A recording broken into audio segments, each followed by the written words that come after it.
So good afternoon to everyone here. My name is Jen Hicks. I'm the Director of Communications and Outreach with Maine Woodland Owners. And today is this program today is sponsored by Maine Woodland Owners as part of our virtual forestry information session series that we've been doing since March, is in response to our the need to run programs in a socially distant way. So these are been very successful ways of getting good forestry management information out to our members and the public and people who are interested in forests in Maine. Today's program will be presented by Nate Webb. Nate is the director, he's the director of the Wildlife Division of the Inland Fisheries and Wildlife Department for the state of Maine. And he has been in this position since 2019. He first worked for the department as a member of the state's bear crew while he was a student at the University of Maine in Orono. And he graduated from the University of Maine in 2003 with a degree in wildlife ecology. And then he went to the University of Alberta, where he earned his PhD in 2009. And Webb is actually a Maine native, grew up outside of Augusta. He's an avid hunter, angler, birder, and hiker. And today he is going to be talking about the program that he leads and the different services that are offered through the Wildlife Division of IFNW. We're really lucky to have him. And on a more personal connection here, Nate serves on the board of Maine Woodland Owners. So we've been very lucky to have his perspective and his expertise on our board. And so we're glad to have him today. So I'm going to turn over the mic to Nate, and I'm going to welcome you. Thank you, Nate, for joining us today. Thank you, Jen, and thank you everyone for listening in this afternoon. It's nice to see a few familiar faces. I recognize a few folks, which is always nice when you're in this sort of awkward virtual format. Hey, John. Yeah, it's a fairly small group, which actually I always enjoy. I think there's the opportunity to be a little bit more interactive than might be the case if we had a bigger group today. So please feel free to jump in at any point if you have questions or something that I've mentioned you'd like more information on, or something that you'd like to bring up and add to the conversation. My plan this afternoon is I have a PowerPoint put together. I'm basically going to give an overview initially of kind of the organizational structure of our agency, Maine Department of Inland Fisheries and Wildlife, and then pretty quickly drill down into what we within the Wildlife Division of IFNW work on. I'm going to spend a little bit of time, given the audience here today, talking about resources that we have available for landowners in Maine and some pretty exciting and relatively new initiatives that we have underway, trying to increase our reach with the landowner community on habitat management for wildlife in particular. And I'm also going to talk about some of our sort of flagship programs and projects that we have underway within Maine right now that we're leading within the Wildlife Division. And there's not time to kind of go through a comprehensive overview of all those programs. So I'm just going to hit a few highlights that I thought would be of interest for this group. And again, if there's other subjects that folks would like to talk about, feel free to chime in at any point, and we'll be sure to set aside some time at the end for questions as well. And like Jen said, I think you can pose questions either using the chat function or raise your hand and we can call on you and you can ask your question verbally. So please take advantage of that and help us make this as interactive as possible. So with that, I'm going to share my screen, and bear with me if this doesn't work well. We have had some issues with our internet here in the office since the storm last weekend, it seems like. So can everybody see that presentation? Looks like folks can, so that's great. So I'm just going to dive right into it. I am going to jump out of this presentation partway through and take you to our website and just show folks some of the resources we have available for landowners specifically. And then I'll jump back into the presentation and talk about some of the other programs and projects that we have underway. So as Jen mentioned, I've been in this role with IFMW since 2019, so about a year and a half. Prior to that, I worked in our Bangor office for a period of time, supervising the research and assessment section within the wildlife division. And I've also had a couple of other positions within the agency. I did spend quite a bit of time, as Jen mentioned, living and working in Western Canada. So occasionally a little bit of Canadian accent creeps in. I think mostly that's gone now. I've been back here in Maine long enough that I've reverted to my original accent. But I've had a lot of great experiences out there, and that sort of flavored my outlook on the work here in Maine and given me some unique perspectives, I think, that I try to bring in from time to time and bring back here to my work in Maine. So I think probably most folks are aware of our agency. You know, we're one of the departments within Maine state government, and our responsibility and role within state government is on the surface pretty simple. We protect and manage Maine's fish and wildlife and their habitats, promote Maine's outdoor heritage, and connect people with nature through responsible recreation, sport, and science. So that's kind of our tagline. Again, it seems pretty simple, straightforward, maybe not a whole lot to it, but part of my objective today is to hopefully convince everyone that there's actually quite a bit to this, and the scope of sort of responsibility that we have as an agency is actually pretty darn broad, and I'm certainly proud to be part of that. I think most folks are very familiar with our Warden Service. They're, you know, very high profile, out on the ground. So we had Northwoods Law for quite a few years that really raised the profile of the Warden Service and our agency as a whole. The Warden Service is the second largest law enforcement agency in the state, second only to the Maine State Police. Their primary responsibilities are enforcing hunting, fishing, and recreational vehicle laws, as well as overseeing all search and rescue operations in the state. But they are fully authorized law enforcement officers that can enforce and do enforce other laws within the state as well. And given the rural nature of our state, are often involved, and in some cases are first on scene to a lot of other situations as well that aren't related directly to hunting, fishing, and recreational vehicles. And they're very busy. Last year, they responded to over 26,000 calls for service across the state for both law enforcement and search and rescue.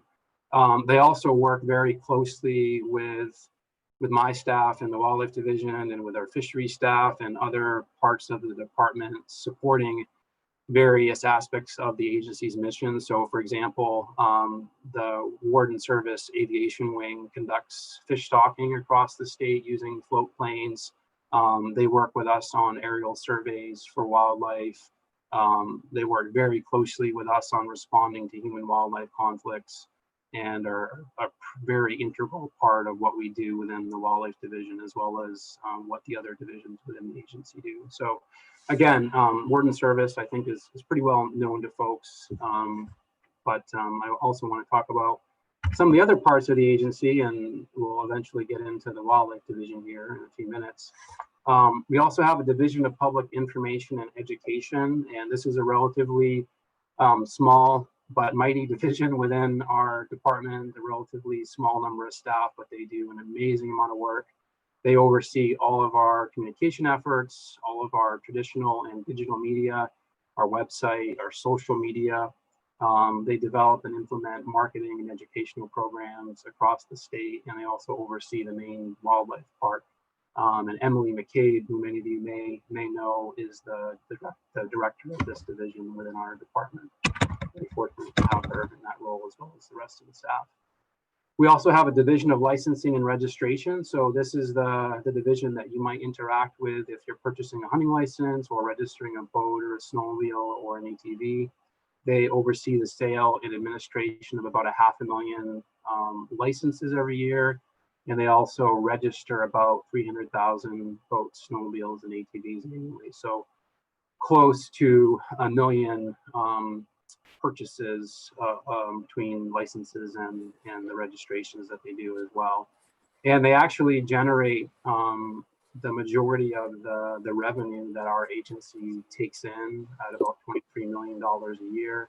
I'm not going to talk too much about funding unless people have specific questions, but our agency is primarily self-funded through user fees with licenses, registrations, and through some federal funding that is for specific purposes. And in the wildlife division, we rely on that quite a bit, but a relatively small percentage of our agency budget is actually general fund money. Most of it is self-generated. Virtually all of our licenses and permits are now available online through our Moses system, and about half, and actually this has gone up during the pandemic. I think that percentage there is probably outdated. I think now over half of our customers purchase those licenses and permits online through the Moses system. We also have a division of fisheries and hatcheries, and that's a companion division to us in the wildlife division. We're both in the Bureau of Resource Management. The fisheries division is responsible for managing all of the freshwater fisheries resources within the state, as well as stocking our waters with hatchery fish as well. So they manage over 6,000 lakes and ponds and over 30,000 miles of rivers and streams. They work with some other staff in the Bureau to manage access to waters across the state, including about 130 water access sites or boat launches that we manage. There's a companion program in the Department of Agriculture, Conservation, and Forestry that manages a significant number of boat launches as well.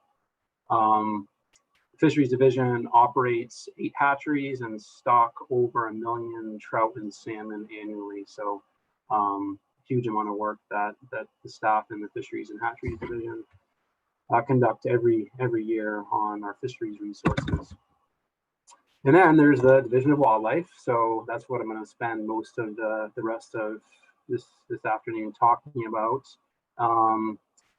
I think as probably most folks are aware, hunting and wildlife watching are very popular activities here in Maine, and combined, those two activities contribute over $1 billion annually to the state's economy. So we're very fortunate to have the wildlife resources that we have here in Maine, and that's thanks in large part to private landowners like many of yourselves.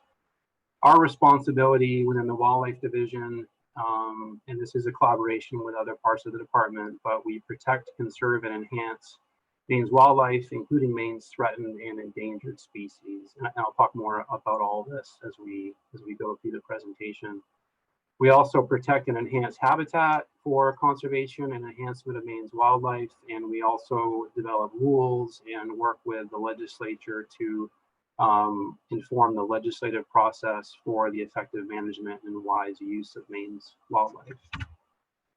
So within the wildlife division, we actually oversee 124 different wildlife management areas distributed across the state. We have management areas in every county. There's about 110,000 acres that we have statewide.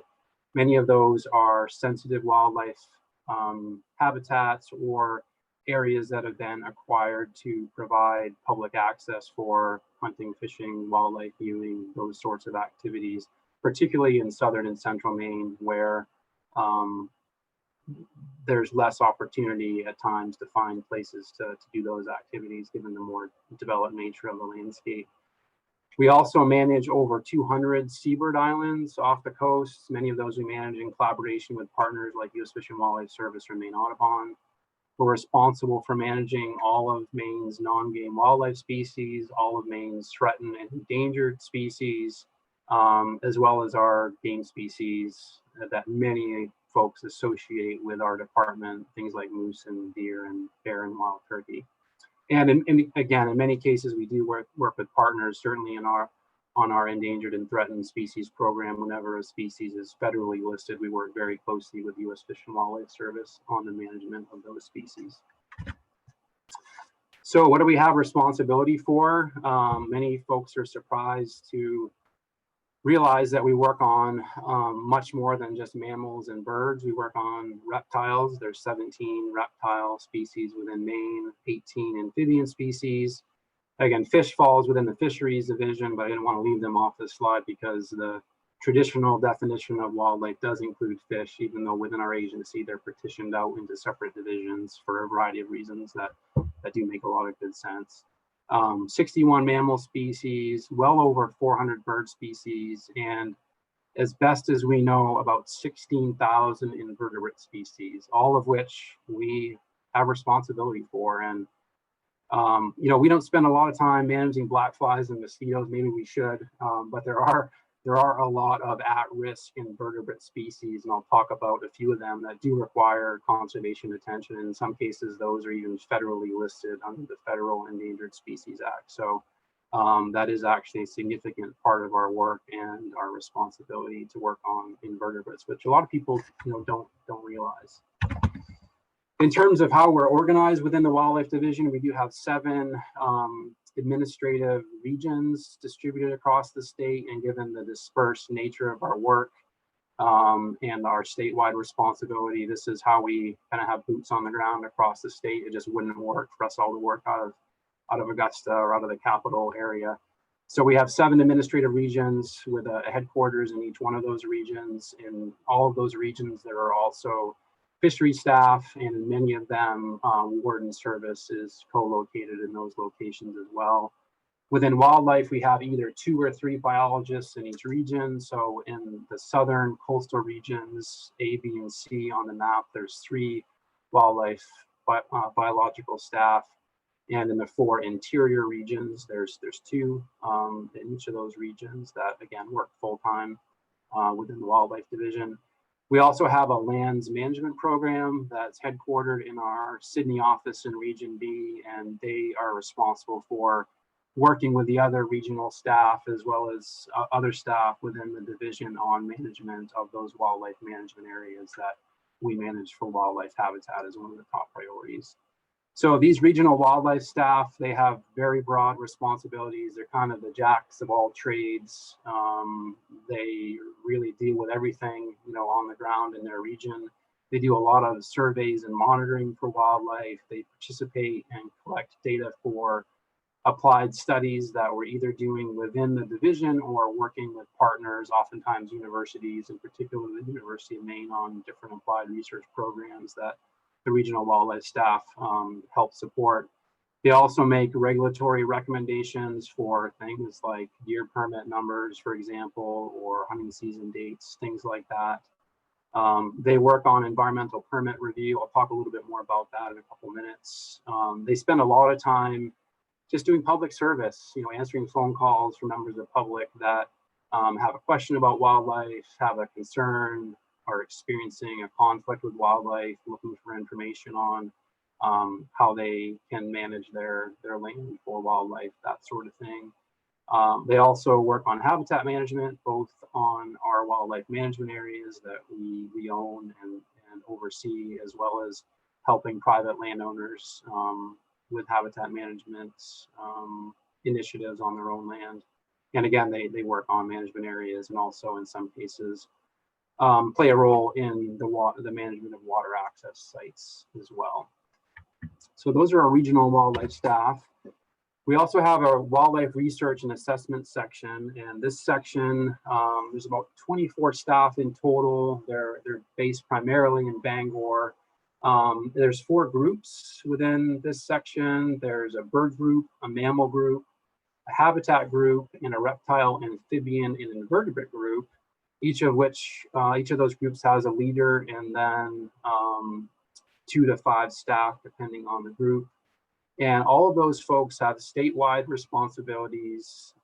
We often refer to them as species specialists. There are technical experts with statewide expertise on either an individual species in some cases, or a suite of species, or in the case of our habitat group, a subject area that supports the rest of the division and the agency, which could be habitat conservation, mapping. We have staff within the habitat group that do a lot of work with data management and application development as well.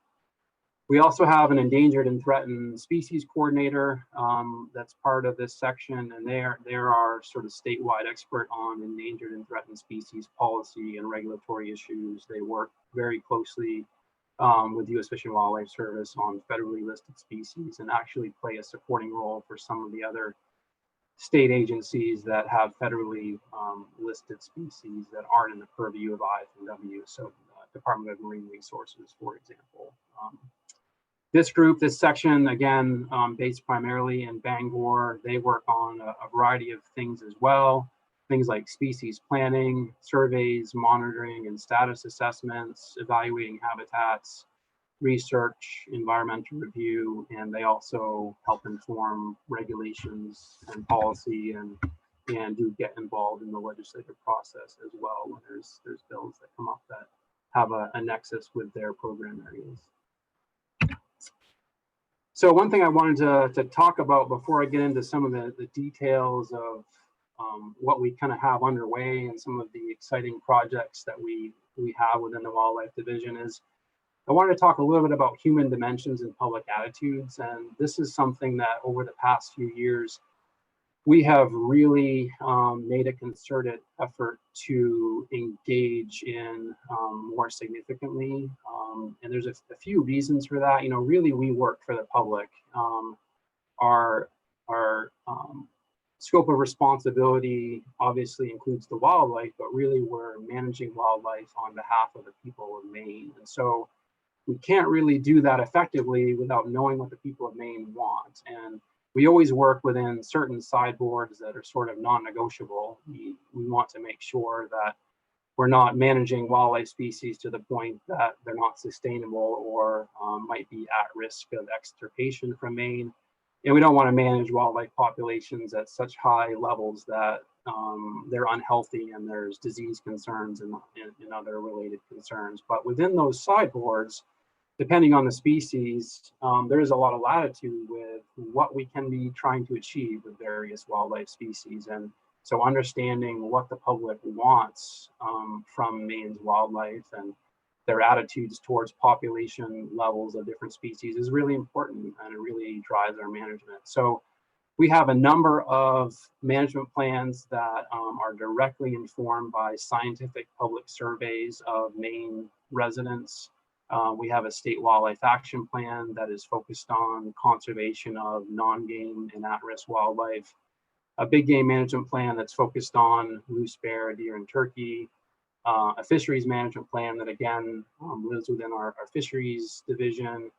And we actually have a new one we're working on right now that will guide the management of fur bearer species in Maine moving forward. And again, all of these plans are informed by a public participatory process that includes public surveys, as well as working groups of members of the public to help guide the direction that we should take with regard to various wildlife programs. So our goal is to, again, manage wildlife on behalf of Maine residents, and we do solicit a lot of input into those efforts. Nate, so a few of our... Oh, Nate, yeah, would you like a question now, or what's your, are you on a roll here? No, I can take questions anytime. And this, we have a question from Tom Allen around the list of the animals that you were talking about that the department is overseeing. Sure, go ahead, Tom.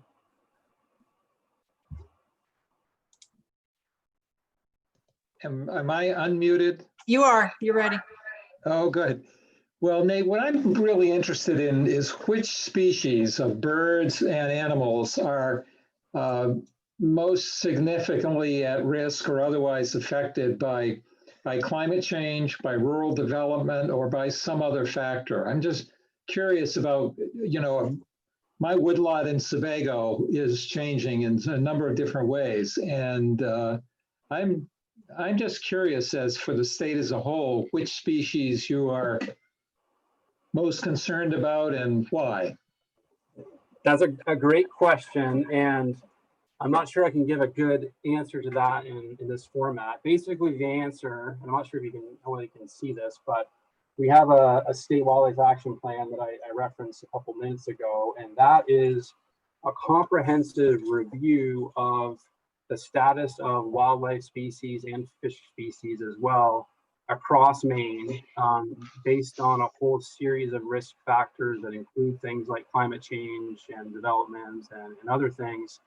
And it basically identifies those that are most at risk and most in need of conservation attention. And there's 378 species that are identified through this planning effort. And actually, Tom Doak, the executive director, was on the steering committee that helped develop this plan a few years ago. So that plan is up on our website. I couldn't really do it justice today, but there's close to 400 species that we've identified as at risk and in need of conservation attention in Maine, which is actually a pretty small percentage, given that there's close to 20,000 species of wildlife if you include all the invertebrates in Maine.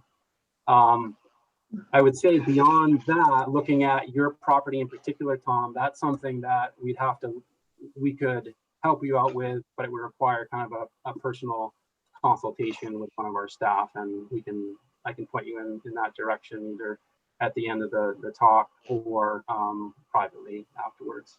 We certainly will help you out with that. Can I just follow up? Could you pick 2 or 3 species that are of particular interest to you that, whether or not they're my property or not, but I'm curious about the kind of problem you're struggling with, whether it's ticks and young moose, or it's some bird species or something else. Just, I guess I'm looking for an example or two. Yeah, I'll give you a couple examples just that come to top of mind. Certainly, moose, they're one of our species of what we call them a species of greatest conservation need, and that is primarily because of climate and winter ticks.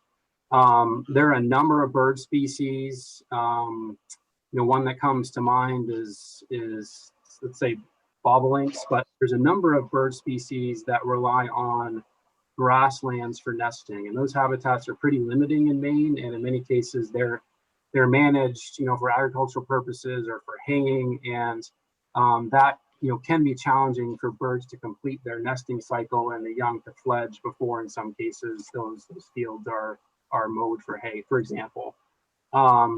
Piping plovers are another one. Salt marsh sparrows are another. Both of those have very limited habitats in Maine along the coast.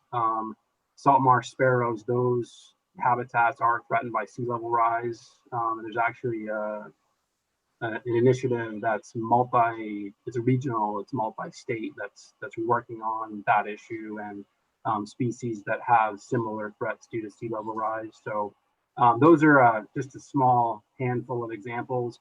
In southern Maine, there's a number of turtle species that we have concerns about, both due to limited availability of habitat.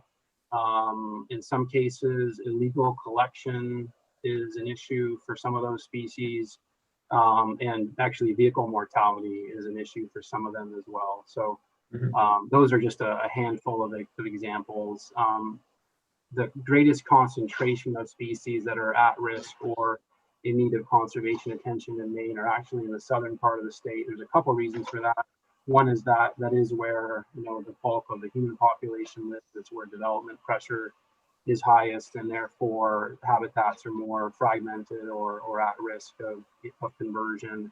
But just due to sort of climate factors and kind of where we are from a sort of a biome perspective, there's a wider diversity of habitat types and therefore more wildlife species in southern Maine. And so those factors kind of overlap to result in that concentration of at-risk species in that part of the state.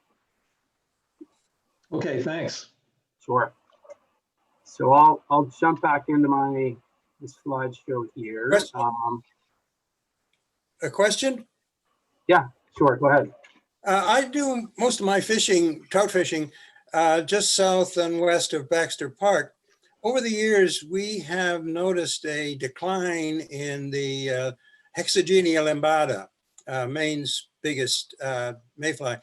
Who in the organization should be appropriate for us to approach to learn a little more about perhaps what's going on?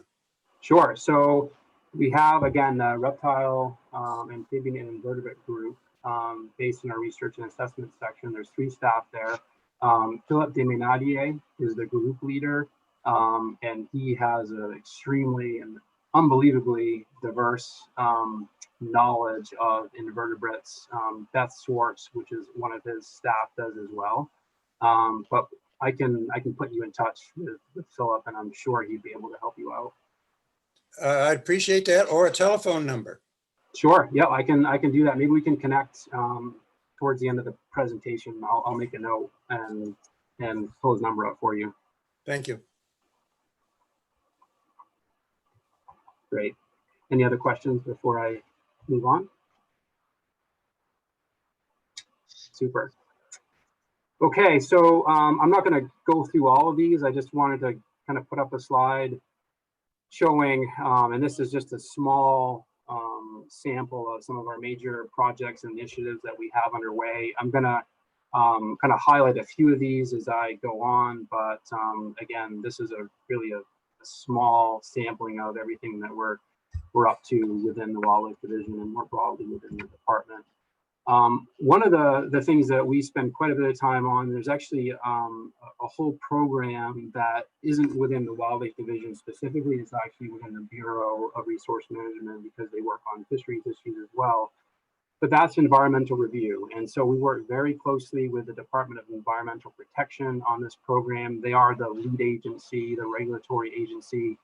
But as part of their review of proposed development projects that are in need of a permit from DEP, they ask us to review those projects for potential impacts to wildlife and wildlife habitats. And we do have certain habitats that are regulated, that where there's a clear nexus with permitting.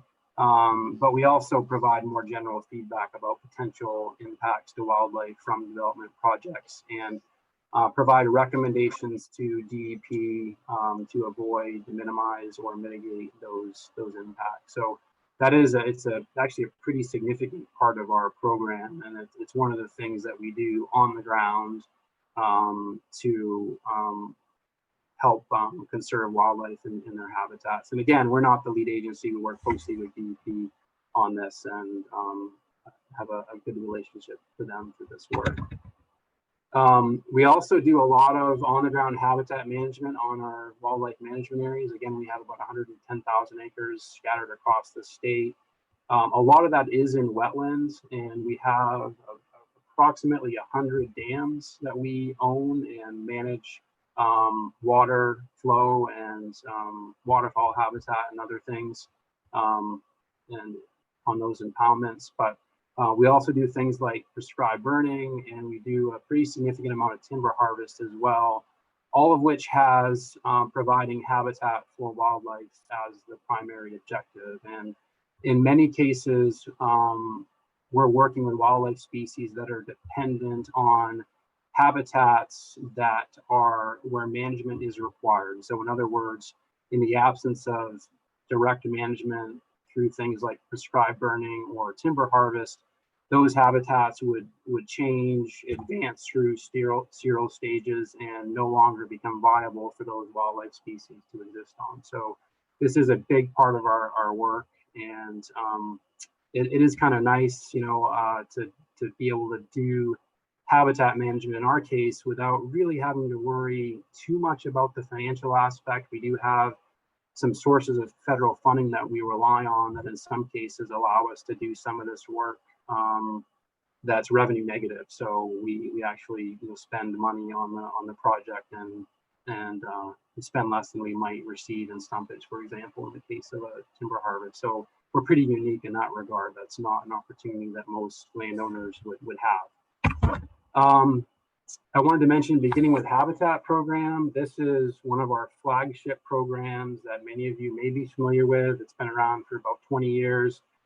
This program provides information to municipalities, land trusts, and private landowners with information on wildlife habitat, mapped wildlife habitat resources across the state. And it consolidates info from our agency, from local government, other state agencies, federal government, and private NGOs to aid in conservation planning. A new focus with this program, and Tom Doak, the executive director of Maine Woodland Owners, has been heavily involved and actually sits on the steering committee of this program. A new focus for us is expanding our ability to provide technical assistance to landowners. So I think as probably most of you are aware, Maine is owned, 94%, I believe, of the Maine landscape is owned by private owners. And so essentially what that means is that the vast majority of wildlife habitat in Maine is owned by private landowners. So we recognize that a very important part of our role can and should be helping landowners that have an interest in managing their lands for wildlife, access resources and advice and technical assistance to do that. So I'm going to quickly jump out of this presentation and go to the Beginning with Habitat website just to show folks some of the resources that we have available, and hopefully folks can see that. This is on our IFMW website.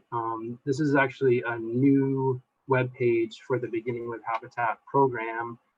And there's a lot of information here. It's still under development, but what I wanted to point out to this group is a couple of things. First, we do have this landowner section on our website that has a great deal of information and resources that I think many of you and other members of Maine Woodland Owners might, hopefully will find useful in situations where you're interested in managing your land for wildlife or understanding what wildlife may exist on your property. So under this landowner resources tab, we've been working to compile a whole host of information, everything from technical assistance and different providers of that assistance to financial assistance to habitat management guides, both for habitat types as well as for specific features and for specific wildlife species that landowners might be interested in. So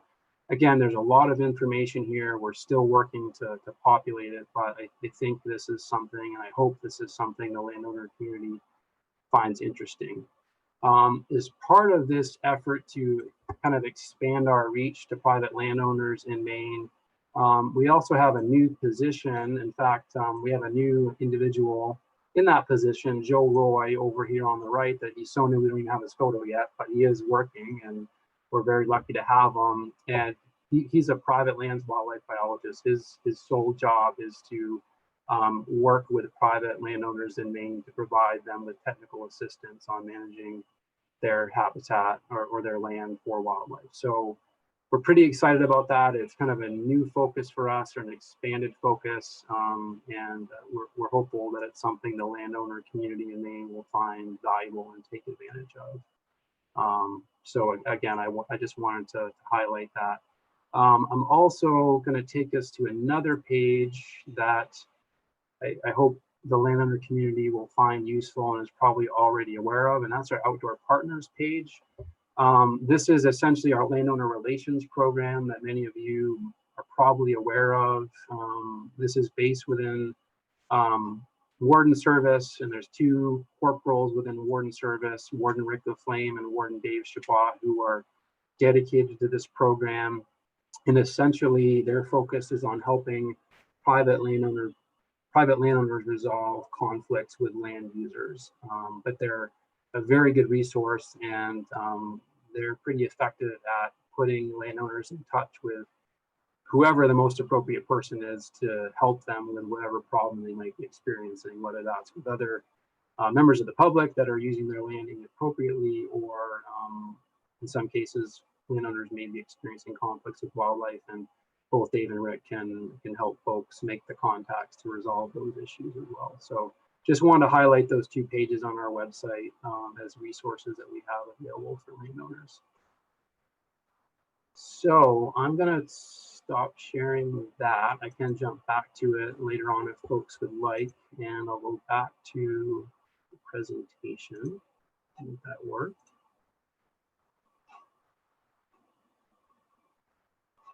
There we go. Yeah, so human wildlife conflicts, which I just referenced, that's another body of work and area of focus that's very significant for us. Between the Warden Service and wildlife staff, we get about 10,000 calls annually from people experiencing conflicts with wildlife, and that results in thousands of staff hours responding to those issues. We have a step-down process we use: education, prevention, use of regulated hunting and trapping seasons, relocation, and finally, as a last resort, lethal removal of wildlife that we use to help resolve these issues. Our preferred outcome is always education or working with the person experiencing the conflict to prevent the conflict from occurring in the future. We also license ADC agents, animal damage control agents across the state that are available to help homeowners and landowners work through these issues. And in some cases, we also work with USDA Wildlife Services on some more intense issues, and they're available for private landowners as well. I'm going to quickly go through some research projects that we have that many of you may have heard about or have some awareness of. We have a pretty substantial moose survival project that we've had underway for a number of years that's looking at causes of mortality for moose in two of our study areas, one in northern Maine and one in western Maine in the Jackman area. That has shed a lot of light into the status of moose in Maine and has caused us to realize that winter ticks are having a significant impact on calf moose and their ability to survive their first winter. And so that is an ongoing area of research for us and an issue that we're working on some new approaches to hopefully being able to address. We also have a pretty extensive deer research project underway in collaboration with the province of New Brunswick, the Passamaquoddy tribe, University of New Brunswick, University of Maine, and Irving Woodlands. This project has a number of objectives looking at deer survival in northern Maine, the impacts of winter severity, habitat use, use of deer wintering areas, forest management, and impacts of feeding. There's actually 9 study areas as part of this project. 5 of those are in Maine, so a pretty substantial project that we have underway. CWD, chronic wasting disease. For those of you that aren't familiar with this disease, it's nationally and internationally, it's a huge issue. It's a disease of cervids or the deer family.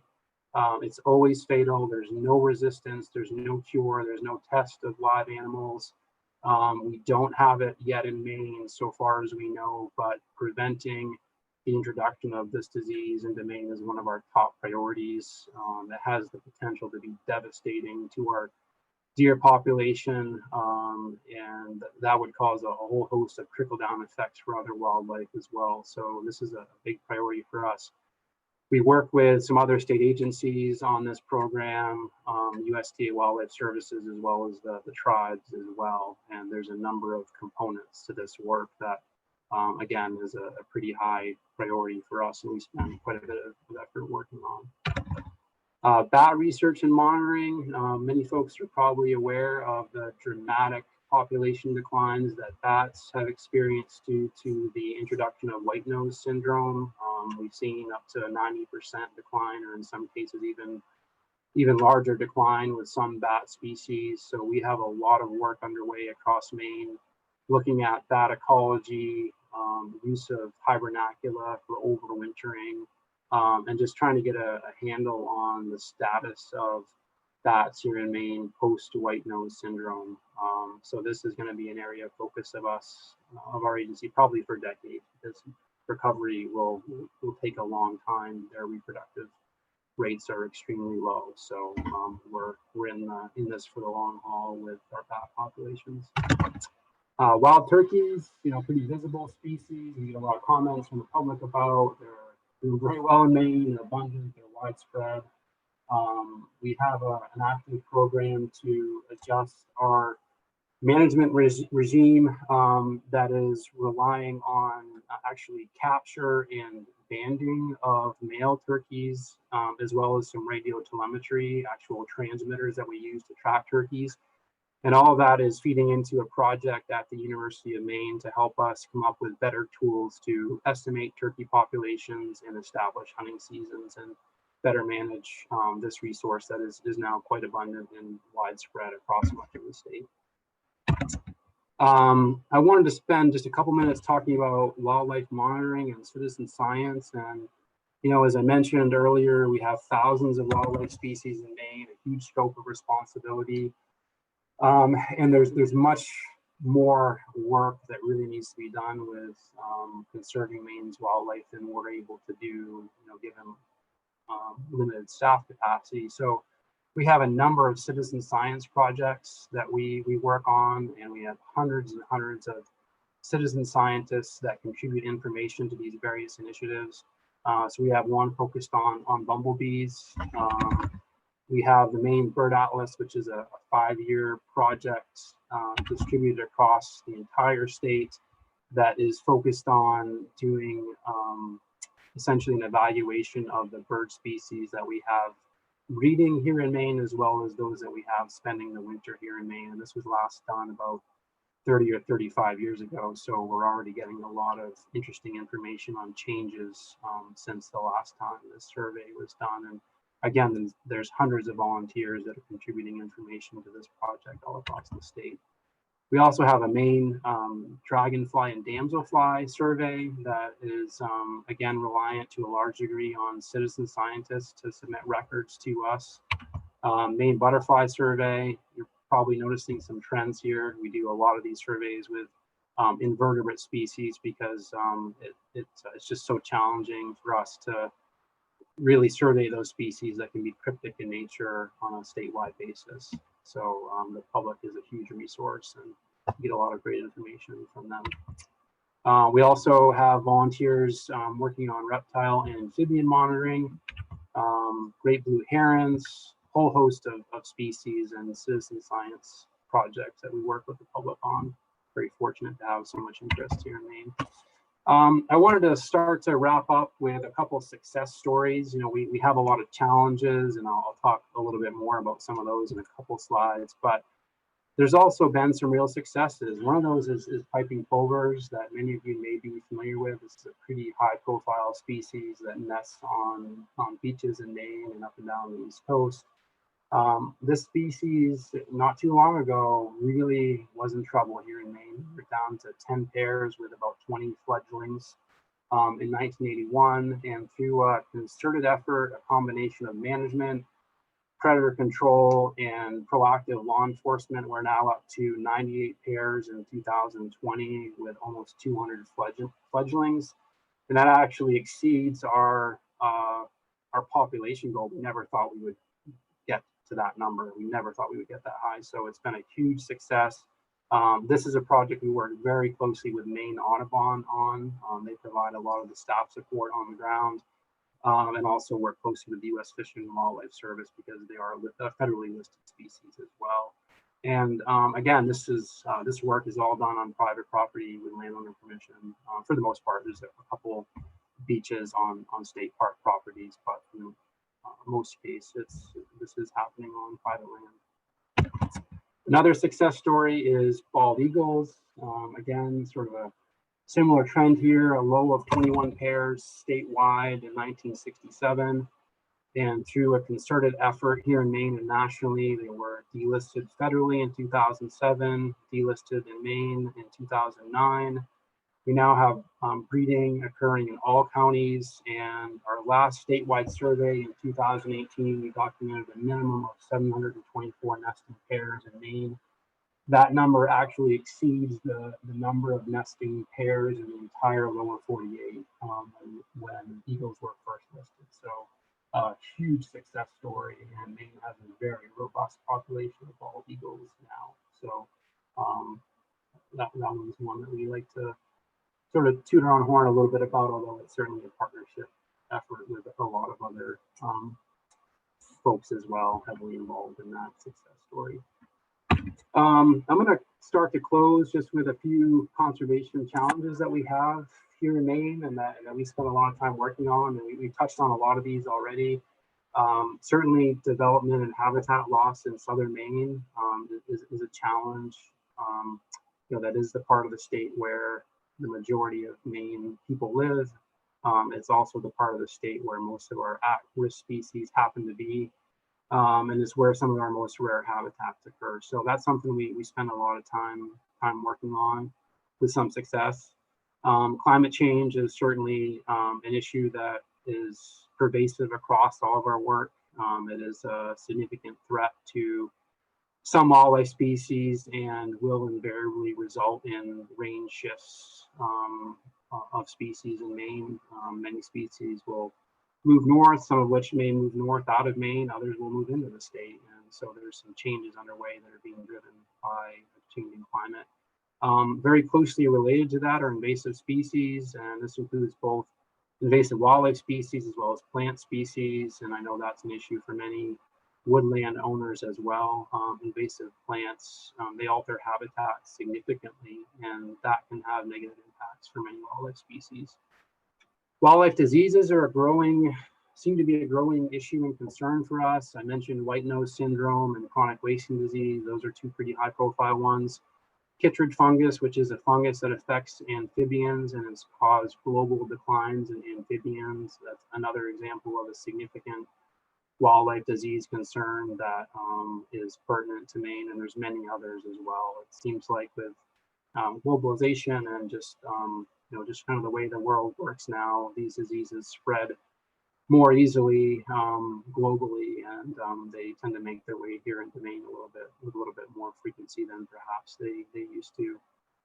Aquatic connectivity is another one. So there's kind of a lot to that subject, but we have a pretty extensive transportation network here in Maine with roads across the state, and in some cases there's barriers to aquatic connectivity that is a fisheries issue as well as a wildlife issue that we spend quite a bit of time working on.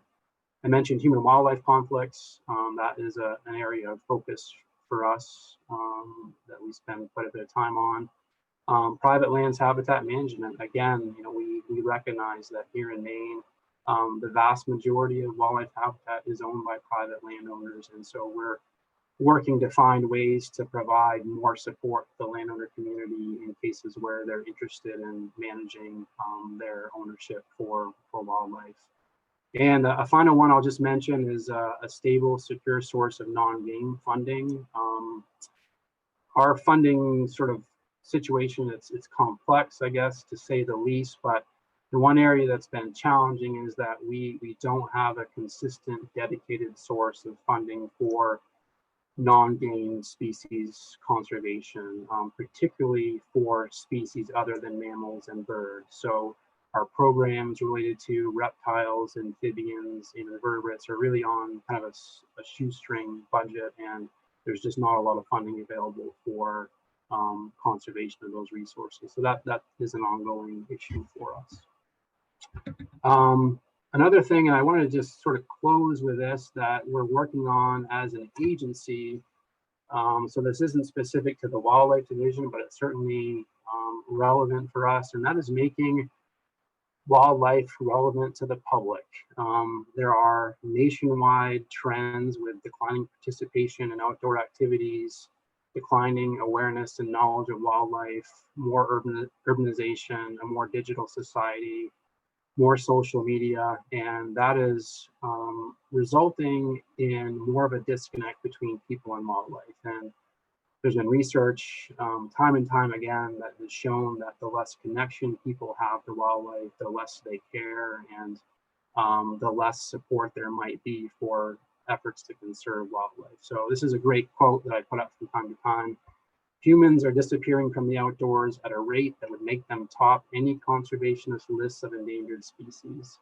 I would say that has been one ray of light with the pandemic. We have seen significant trends in people getting outside more during the past few months. Our hunting license sales are up, our fishing license sales are up, our management areas are in some cases packed to the brim with people out hiking and bird watching and doing other outdoor activities. So maybe that's the start of a new trend in the other direction. Let's hope. But that is certainly something that we're very conscious of and doing our best to combat. So I know it's been pretty close to 5 o'clock. That's all I had for slides. So I'm not sure how much time we have for questions, but I'm happy to stick around for as long as folks would like to interact.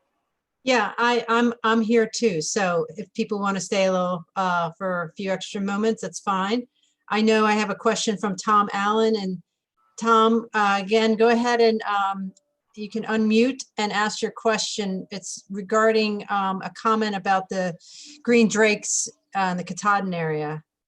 Oh, I just wanted to follow up on the what was said earlier about the decline of green drakes in those ponds in southwest of Katahdin. And I just wanted to be on the list for, or be able to figure out. I'd like to know the answer to the question that one of the participants raised, because I started fishing there when I was 12, and it's still my favorite place in Maine.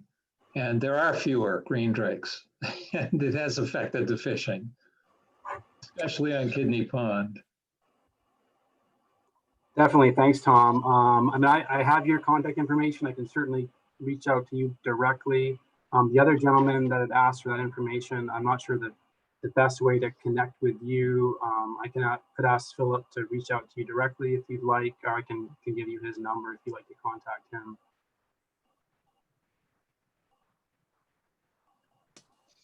Yeah, here I am. 885-0174. Great. All right. I will have ask Philip to give you. Larry, do you want to jump in?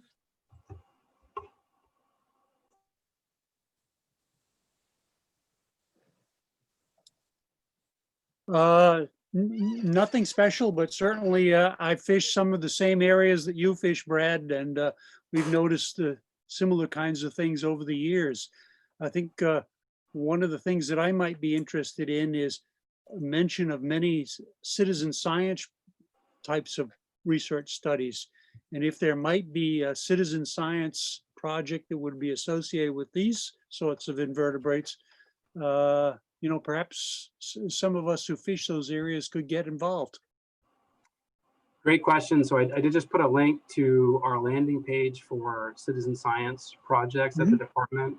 So I would encourage you to check that out. There's a few that are highlighted there directly. There's also a link at the bottom of that page to other citizen science projects that are just housed on another website. You'll see that if you go to that webpage and scroll down, that's where the butterfly survey, the Olympic Atlas, etc. There's links to those projects as well. So I would encourage you to check that out. Did you say you posted the link? Did you post it on chat? I just put it in the chat, you bet. I don't see it. Oh, I think I just sent that to Tom privately. Let me Okay. change, I'll try that again. And also I want it because I'll put it on our website. We have a resource page I was telling Nate about. And it's just a collection of really good links to these types of resources. So just look on resources on our mainwoodlandowners.org page. I'll also paste the There it is. Thank you. Beginning with Habitat website as well, so that folks can find that a little more easily. Sometimes it can be hard to find things on the web, I know. So Perfect. Who else has some questions? You can raise your hand or just unmute and go ahead and ask. Go ahead, Bill.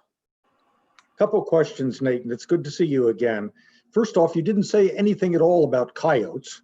And second, and you and I have talked about this before, why not lift or remove the limits on license number of tag deer and turkey? We've got so damn many of the things around here. I have to go out and cultivate hunters to try to get them on the land to help me lower. I mean, they're just herds of these turkeys out there in the fields every day. I chase them away and then they turn around and they come right back after I leave the window there. But I know that there are some hunters who actually rely on the deer for meat for their families for the winter. There are some who are just looking for the big buck and not doing a damn thing out there other than that. And there aren't many though out there in the first place. And there are some who really would enjoy going out and hunting more and would help us all. Great question. So yeah, I mean, we could spend a whole hour, I think, talking about coyotes alone. So coyotes are interesting. What we have here in Maine, we refer to them as eastern coyotes, and they are actually what we believe happened. Sort of the scientific consensus is that after wolves were extirpated from the eastern United States, western coyotes expanded their range eastward, and in doing so, interbred with wolves in the Great Lakes region and in southern Canada, and then continued to sort of expand their range eastward. So the animal we have here actually is essentially a hybrid between coyotes and wolves, with a small amount of domestic dog as well. The majority, though, is western coyote on average. And I think ever since coyotes arrived here in Maine a number of decades ago, their management has been controversial. And I don't think that's going to change anytime soon. As an agency and as a profession, we certainly value the role of predators and predation ecologically. That being said, you know, there certainly are concerns with coyote predation on deer, more in the northern part of the state where deer populations tend to struggle. And interestingly enough, one of the public surveys we did just recently showed that public attitudes towards coyotes are pretty much, they're actually quite negative. They're more negative than almost any other wildlife species that we've asked the public about. So Mainers kind of have this complex relationship with coyotes, and I think that's reflected to some degree in our management that we have. But again, there's a lot to coyote management. It's not without controversy, but that would probably could be a topic of a much longer conversation another time. With regard to deer management, those are some very good questions. We have talked about that, you know, the two of us in the past. We actually issued a record number of any deer permits this past year. And in some cases, some hunters received 3 permits. So they were authorized to harvest 3 deer.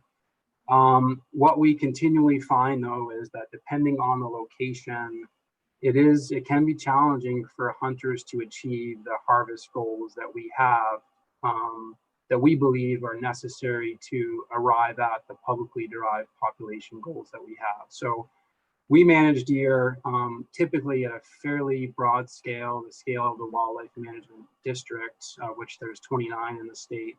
And within that, there's always situations where there's localized concentrations of deer that hunters can be ineffective at impacting, and that can be due to a variety of reasons. But just to give you an example, I experienced this myself during deer season. Deer are very good as the season progresses at figuring out if they hang out near homes, they're pretty safe from hunters. I see that on my own property pretty routinely. As the hunting season progresses, there's deer tracks all through the yard. I see deer in the yard at times, and they're not down in the woods where I like to go hunting for them. So that's part of it. Deer are actually pretty smart, and they're able to adapt and respond to that hunting pressure. So it is an ongoing issue. In some cases, we do have expanded archery zones where the harvest is actually unlimited. People can buy permits over the counter, as many as they would like, at least in the case of antlerless deer. And those we have had some success with that approach, but there are still certainly issues with localized overabundance of deer, and that is an ongoing challenge for us. Turkeys, that's another one where we actually don't have the level of hunter interest that we would like. So we only have, I think it's about, I'll probably misspeak, but it's around 10,000 turkey hunters in Maine. Those are people that purchase a turkey permit and actually hunt turkeys actively. And that's in contrast to about 175,000 deer hunters. So we don't have enough people targeting turkeys to really have an impact on their populations for the most part.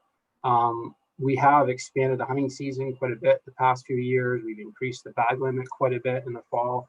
in the past few years, but without an increase in hunter participation and hunter effort directed towards turkeys, it's challenging to achieve those harvest numbers that might help manage the population at a level where some would probably prefer it be. So that is a challenge for us. We do have an active program to try to encourage people to hunt turkeys and recruit hunters that are already pursuing other species to pick up turkey hunting, but that is definitely a work in progress for us. Thank you. Sure. Who else has a question? Go ahead, John. Thumbs up. Good. Thanks, John. Okay, thank you. Who else? And if any other questions? And now, Nate, if there are some follow-up questions that people think about after this program's over, what's a good way to be in touch or to send along some questions? I don't want to bog you down. I know you're probably pretty busy, but Yeah, I'm pretty easy to track down. My email address is just nathan.webb@maine.gov.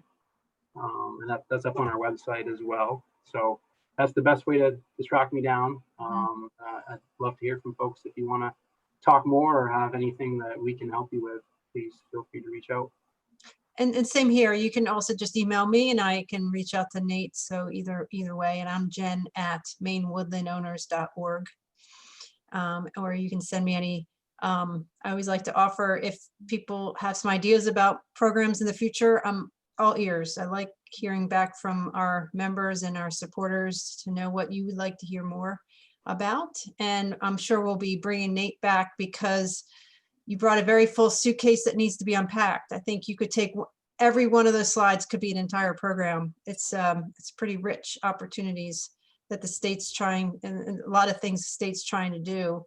And the one thing that I understand is that you, as a kind of culturally, the department is always happy to have public involvement and interest and understanding what the public needs, and as a way to be better at serving the public. So we hope as an organization we can help connect the dots between landowners, woodland management folk, and people who just like the conservation of woodlands in Maine, and connect with this department and keep the information flow very solid. So this is one of the ways we try to do that, but you do make yourself very accessible, so that's wonderful.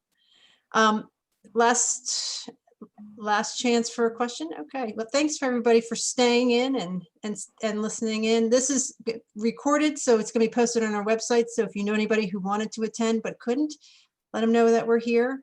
We have things on our website. We have a videos page, and this is what will be there. Thanks, Nate. Everybody stay safe. Thank you so much for being here. Thank you, And Janice. Thanks everyone for coming tonight.